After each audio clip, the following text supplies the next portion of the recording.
কথা বলতে বা লিখতে গিয়ে অন, অ্যাবাভ আর ওভার কি তোমাদের গুলিয়ে যায়? কোন জায়গায় কোন প্রেপোজিশনটা ইউজ হবে বুঝতে পারো না? অনেকেরই এটা হয়, আর সেটা হওয়ার ফলে আমাদের কনফিডেন্স অনেক কমে যায়, আমরা ফ্লুয়েন্টলি ইংরেজিটা বলতে পারি না। তার জন্য আজকের ক্লাস। আজকে কয়েকটা মিনিট আমার সাথে থাকো, দেখো অন, ওভার আর অ্যাবাভ নিয়ে যা কনফিউশন আছে সব শেষ হয়ে যাবে। কারণ আজকের ক্লাসে এক্সাম্পলস এর সাথে থাকবে অন, অ্যাবাভ আর ওভারের ইউসেজের সম্পূর্ণ ডিসকাশন। তাই দেরি না করে শুরু করি, চলো আজকের ক্লাস। খাতা পেন নিয়ে তোমরাও রেডি হয়ে যাও। বাই দ্য ওয়ে, ভিডিও কেমন লাগছে কমেন্টে জানাবে, ভালো লাগলে লাইক করবে আর যত পারবে শেয়ার করবে। Let's start. প্রথমে খুব সিম্পল ভাবে বুঝবো অন এর ব্যবহার। অন হচ্ছে যখন, আচ্ছা প্রথমে বলি, রিপিট শুরু করবো আমার। প্রথমেই দেখবো এই তিনটে প্রেপোজিশনের মানে কি। তিনটে মানেই বাংলায় উপরে বোঝায়, কিন্তু ইংরেজিতে তিনটে ডিফারেন্ট, কোথায় কোথায় ইউজ হয়। প্রথমে দেখি চলো অনের ইউজ। খুব সিম্পল। অন মানে উপরে, কিন্তু কতটা উপরে বা কোথায়? কোনো সারফেসের ওপর যখন কোনো বস্তু একদম সারফেস ঠেকে থাকবে তখন আমরা অন ইউজ করব। কি লিখবো? সারফেস বা তলের ওপর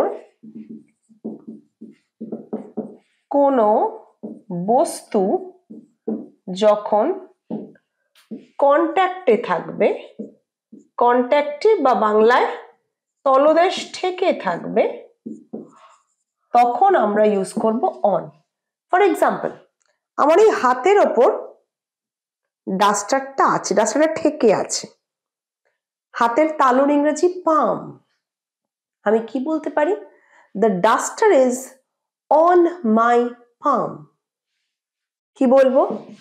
the duster is on my palm. আমি বোর্ডের ওপর লিখছি, দেখো বোর্ডের এই সারফেসটার ওপরে আমার লেখা চলছে, কন্ট্যাক্ট আছে। I am writing on the board. I am writing on the board. আমি লিপস্টিকটা ঠোঁটের ওপর পরেছি, আমার লিপস্টিকটা ঠোঁটের সাথে ঠেকে আছে। I have put on lipstick on my lips. I have put on lipstick on my lips. Lips এর সাথে ঠেকে আছে, বোর্ডের সাথে ঠেকে আছে, পাম বা হাতের সাথে ঠেকে আছে। আর কি বলতে পারি? ধরো পাঁচিলের ওপর একটা কুকুর বসে আছে, তাহলে কুকুরের শরীরের সাথে পাঁচিলটা ঠেকে আছে, সেখানে আমি কি লিখতে পারি? The dog is sitting on the wall. The dog is sitting on the wall. কারণ ডগের শরীর, কুকুরের শরীর এবং দেওয়াল ঠেকে আছে। ক্লিয়ার?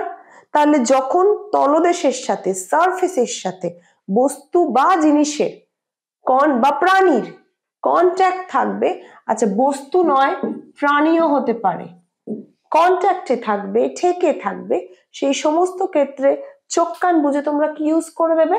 অন। On clear? কমেন্টে তাহলে লিখতে হবে তো অন ক্লিয়ার, তাহলেই তুমি বুঝতে পারবো যে অন ক্লিয়ার হয়েছে তোমাদের। তারপরে আমি চলে যাব ওভারে। ভিডিওটা একটু স্কিপ না করে শেষ অবধি দেখবে, কারণ শেষে রয়েছে একটা ছোট্ট কুইজ, যেটা অ্যাটেম্প্ট করলে তোমরাই বুঝতে পারবে যে অন, অ্যাবাভ আর ওভারের কনফিউশন তোমাদের সারা জীবনের মতো মিটলো কিনা। এরপর আমরা ওভার আর অ্যাবাভ একসাথে দেখব। অনের পরে যেটা শিখবো সেটা হচ্ছে ওভার। ওভারে কি হয়? সারফেসের সাথে কোনো কন্ট্যাক্ট থাকে না, তাহলে নো সারফেস কন্ট্যাক্ট, মানে তলের সাথে ঠেকে থাকে না, নো সারফেস কন্ট্যাক্ট। আর কি? মুভমেন্ট বোঝায়, মুভমেন্ট বোঝায়। আর কি? হাইট বোঝায়। কতটা উপরে বোঝাতে আমরা হাইট বোঝাই। যেমন ধরো পাখাটা আমার মাথার ওপরে, একদম ওপরে বোঝায়।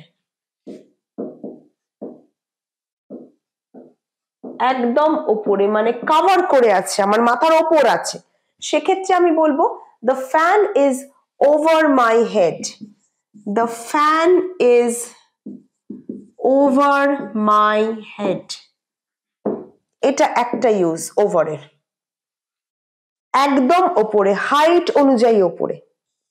কতটা উঁচুতে আছে? ধরো 3 মিটার উঁচুতে আছে। এরপর বলেছি মুভমেন্টও বোঝায়।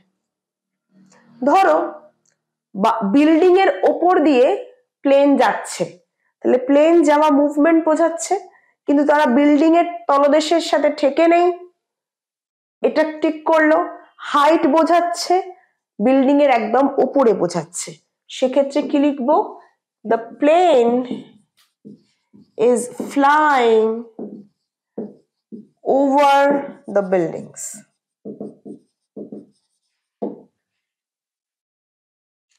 The plane is flying over the buildings. Building এর ঠিক মাথার উপর দিয়ে প্লেনটা উড়ে যাচ্ছে, কিন্তু বিল্ডিং এর সাথে তলদেশ ঠেকে নেই প্লেনের। হাইট বোঝাচ্ছে, উচ্চতা বোঝাচ্ছে, সেক্ষেত্রে আমরা ওভার ইউজ করছি। মনে হতে পারে যে অ্যাবাভ কোথায় ইউজ করব? অ্যাবাভ ইউজ করব সেখানেও নো কন্ট্যাক্ট সিচুয়েশন, এটা সেম, নো কন্ট্যাক্ট সিচুয়েশন। 2 নম্বর নো মুভমেন্ট,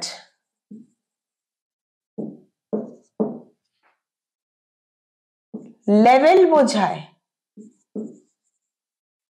আর 4th কি? একদম ওপরে নয়, একদম ওপরে নয়,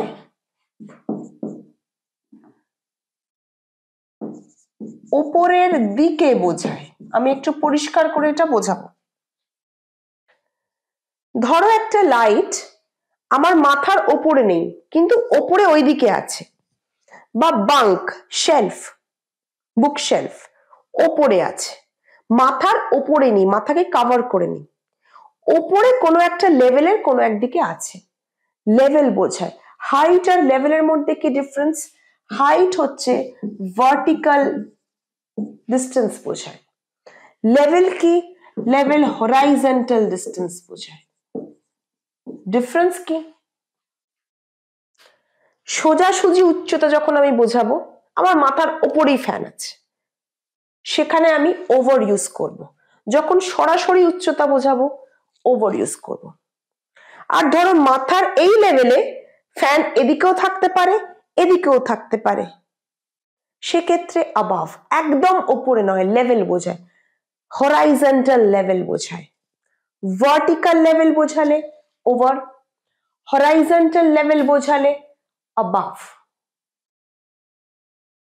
আমি যদি বলি গাছের ওপর দিয়ে একটা ঘুড়ি ভাসছে, ঘুড়ি ভেসে রয়েছে, মুভমেন্ট বোঝাচ্ছে না, কিন্তু স্থির অবস্থায় ভেসে রয়েছে। The kite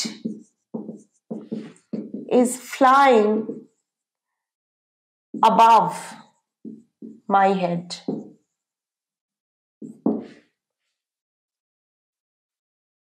আর কি হতে পারে? The shelf, the bookshelf is above my head. বুঝতে পেরেছো? তাহলে আশা করছি অ্যাবাভ আর ওভারের ডিফারেন্স ক্লিয়ার হয়েছে, সাথে অন তো একদম ক্লিয়ার। আজকের ভিডিও দেখা হয়ে গেছে, এরপর পালা হচ্ছে একটা ছোট্ট কুইজের, যেটা সলভ করলে তোমরা নিজেরাই বুঝতে পারবে যে তোমাদের কাছে অন, অ্যাবাভ আর ওভারের মানে যে কনফিউশন ছিল সেটা ক্লিয়ার হয়েছে কিনা। তাহলে চলো কুইজটা দেখে নি। ক্লাস শেষে এই রইল তোমাদের জন্য কুইজ, রয়েছে 4টে প্রশ্ন, তোমরা সঠিকভাবে বিচার করে বলবে যে কোথায় অন হবে, কোথায় ওভার আর কোথায় অ্যাবাভ। দেখা হচ্ছে পরের ক্লাসে। অবশ্যই ভালো লাগলে একটা লাইক করতে ভুলো না, শেয়ার করে বন্ধুদের সাথে, কমেন্টে জানিও কেমন লাগছে। তোমাদের কমেন্ট আমার motivation. I will see you in my next class.